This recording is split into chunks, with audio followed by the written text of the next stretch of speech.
Hello everyone, আসসালামু আলাইকুম। Welcome to my channel. আজকে আমরা লাভ 020-র তৃতীয় এপিসোড এক্সপ্লেন করতে চলেছি।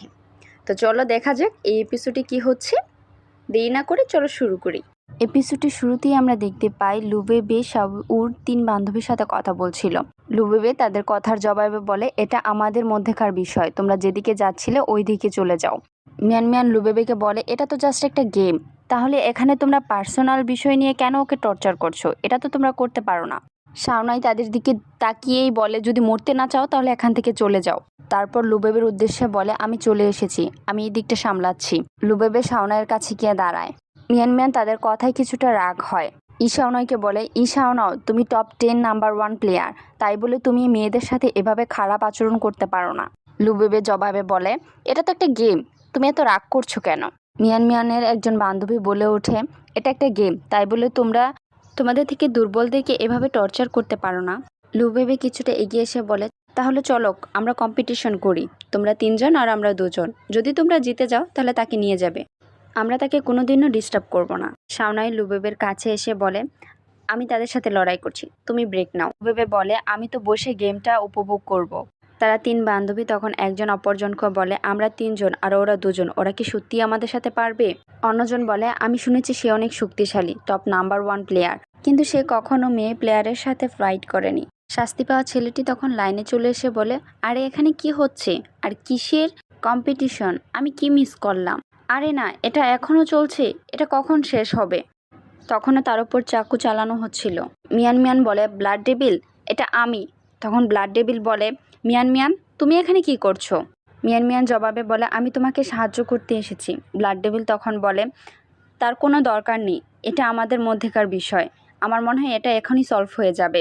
আর তাছাড়া তোমার মতন সুন্দরী মেয়েদের লড়াই করা উচিত না। মিয়ান মিয়ান কিছু একটা বলতে যাবে, তার বান্ধবী তখন বলে, উপকারের তো কোনো দামই নেই এখন।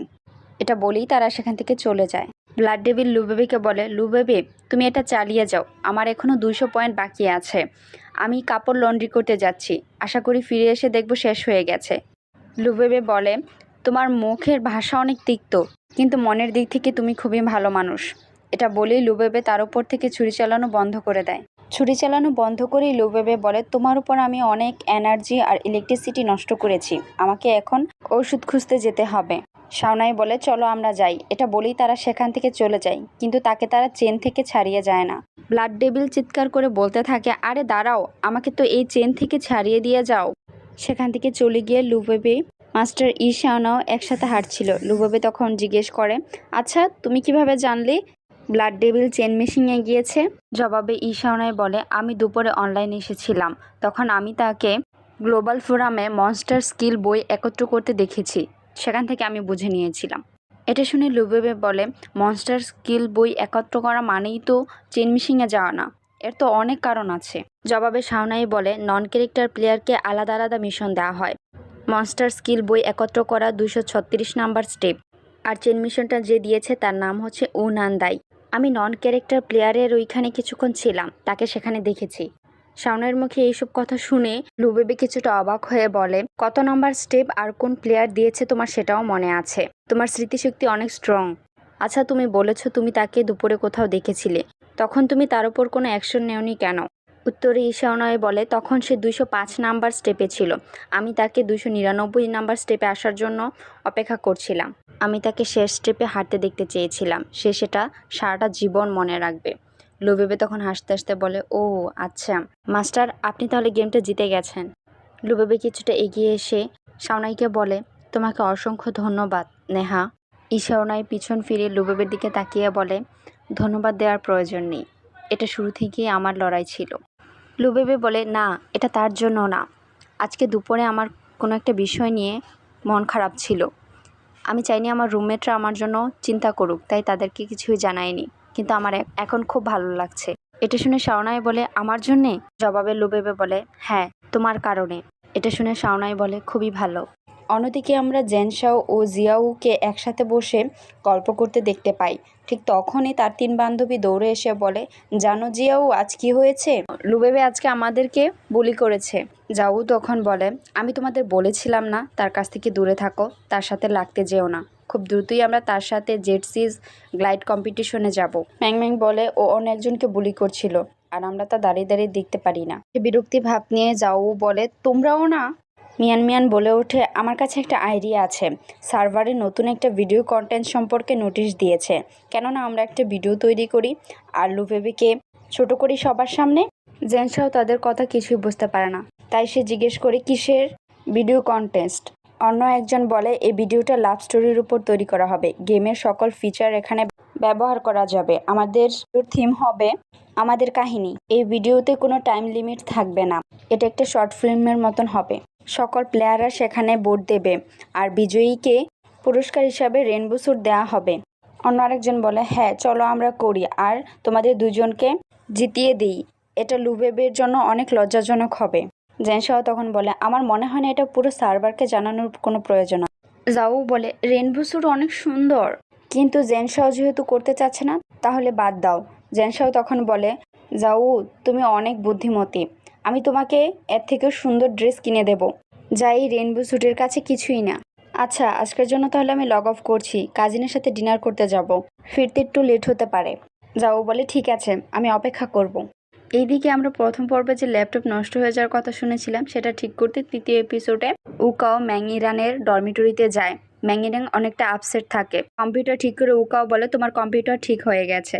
ম্যাংইরাং কিছুটা বিরক্ত নিয়ে সেখান থেকে চলে যেতে চায় আর পিছন থেকে তার বান্ধবী জিজ্ঞেস করে তুমি কোথায় যাচ্ছ। জবাবে ম্যাংইরাং বলে আমি ওয়াশরুমে যাচ্ছি। উকাও বুঝতে পারে তাই চলে যাওয়ার জন্য তৈরি হয়। ম্যাংইরানের বান্ধবী এসে বলে তোমাকে ধন্যবাদ। আচ্ছা আমি কি তোমাকে কিছু প্রশ্ন করতে পারি? উকাও বলে হ্যাঁ করো। ইরানের বান্ধবী বলে আচ্ছা শাওনাই কি জানে কম্পিউটার ঠিক করার কথা? উকাও বলে হ্যাঁ আমি তাকে বলেছিলাম। ইরানের বান্ধবী বলে আচ্ছা শাওনাই কি এটা জানে ম্যাংইরানের কম্পিউটার এটা? জবাবে উকাও বলে হ্যাঁ জানে। ইরানের বান্ধবী বলে আচ্ছা তাহলে সে কেন আসেনি? উকাও উত্তর দেয় সেটা আমি কিভাবে জানবো? আচ্ছা তোমার কম্পিউটার ঠিক হয়ে গেছে, এখন আমি আসি। উকাও চলে যাবে তখন ইরানের বান্ধবী বলে আচ্ছা আচ্ছা রাগ করো না, এই নাও এই ড্রিঙ্কটা তোমার জন্য। তোমাকে অসংখ্য ধন্যবাদ সময় বের করে কম্পিউটার ঠিক করতে আসার জন্য, নেক্সট টাইম আমি তোমাকে ট্রিট দিব। উকাও বাঁকা একটা হাসি দিয়ে বলে তার প্রয়োজন পড়বে না, আচ্ছা আমি আসি। উকাও চলে যেতেই ম্যাংইরাং রুমে আসে। ইরান রুমে আসতেই তার বান্ধবী বলে ইরান তুমি কোথায় গিয়েছিলে? ইরান বলে আমাকে একা ছেড়ে দাও। এটা খুব বাজে একটা আইডিয়া ছিল। সে মনে হয় বুঝতে পেরে গেছে এটা কত এম্বারেসিং বিষয় হলো। মা ঠিকই বলে মেয়েদের ততটা তাড়াহুড়া করতে নেই, আমাদের শান্ত থাকা উচিত। ইরানের বান্ধবী তখন তার কাছে গিয়ে তাকে সান্ত্বনা দিতে দিতে বলে ইরান মন খারাপ করো না, আমি উষানোকে জিজ্ঞেস করেছি, সে বলেছে তার একটা ইম্পর্টেন্ট কাজ চলে এসেছে তাই সে আসতে পারেনি, সেও এর জন্য সরি ফিল করছে। দেখো নেক্সট টাইম আর এরকম হবে না। ইরান তখন বলে সত্যি? তার বান্ধবী বলে হ্যাঁ আমি কসম খেয়ে বলছি আর এরকম হবে না। ইরান অনেকটা খুশি হয়ে যায়। ইরানের কল বাজে, সে কল ধরার জন্য সেখানে যায়। সে কল রিসিভ করেই বলে হ্যালো ভাইয়া।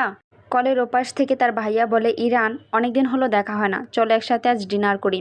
ইরান বলে না আমার মুড ভালো নেই, অন্য কোনো দিন। ইরানের বান্ধবী বলে ইরান চলো যাই, তোমার ভালো লাগবে আর তুমি তোমার ভাইয়ের কাছ থেকে অ্যাডভাইসও নিতে পারবে।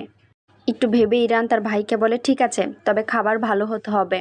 এইদিকে ইরানের ভাই হিসাবে আমরা সেকেন্ড লিড জেনশাওকে দেখতে পাই। জেনশাও বলে ঠিক আছে কোনো সমস্যা নেই, তুমি যা খেতে চাও তাই হবে। সন্ধ্যা 6:30টার দিকে রেস্টুরেন্ট তুমি ঠিক করো, তারপর আমাকে জানিও। ইরান বলে ঠিক আছে ভাইয়া। রেস্টুরেন্টে পৌঁছে ইরানের বান্ধবী বলে আমাকে অনেক বান্ধবী এই জায়গাটার কথা বলেছে, আমার তো বিশ্বাসই হচ্ছে না আমি এমন একটা জায়গায় আসতে পেরেছি, তোমাকে ধন্যবাদ জেনশাও। জেংশাও তার থ্যাংক ইউর উত্তর দেয়। অন্যদিকে ইরান খুবই উদাস ছিল। কফি খেতে খেতে জেনশাও ইরানকে জিজ্ঞেস করে কি হয়েছে তোমার? তোমাকে ডিনার করাতে এনেছি তারপরও তোমার মুখ এরকম উদাস কেন দেখাচ্ছে? ইরান বলে কিছুই হয়নি। ইরানের বান্ধবী বলে তুমি জেনশাওকে বলতে পারো। জেনশাও তখন বলে তোমার কোনো সিক্রেট আছে? আমাকে গেস করতে দাও। আচ্ছা তুমি কোনো ছেলেকে পছন্দ করো তাই না? ইরানের বান্ধবী ইরানের কাছে গিয়ে বসে বলে ইরান জেনশাওকে সবটা বলা উচিত, এমনও তো হতে পারে সে সবটা শুনে তোমাকে কোনো ভালো আইডিয়া দিতে পারে। জেনশাও বলে আচ্ছা ও থাক তাহলে তুমি আমাকে বলো। বান্ধবী তখন বলে ইরান কম্পিউটার সায়েন্স ডিপার্টমেন্টের একটা ছেলেকে খুব পছন্দ করে, তাকে বলেছিল তার কম্পিউটার ঠিক করে দিতে আসতে, কিন্তু তার একটা কাজ চলে আসছিল তাই সে আসতে পারেনি। ইরান তখন বলে তার কোনো কাজ আসেনি, সে আমাকে পছন্দই করে না। জেনশাও তখন বলে ইরান তোমাকে কনফিডেন্স রাখতে হবে, তোমার সৌন্দর্য পার্সোনালিটি আর ফ্যামিলি ব্যাকগ্রাউন্ডের দিকে তাকিয়ে যদি তুমি কাউকে পছন্দ করো সে তোমাকে রিজেক্ট করবে এটা কখনোই পসিবল নয়। ইরেং তখন বলে, ভাইয়া সে সে আলাদা একজন, সে তো জিনিয়াস, সে কোনো নর্মাল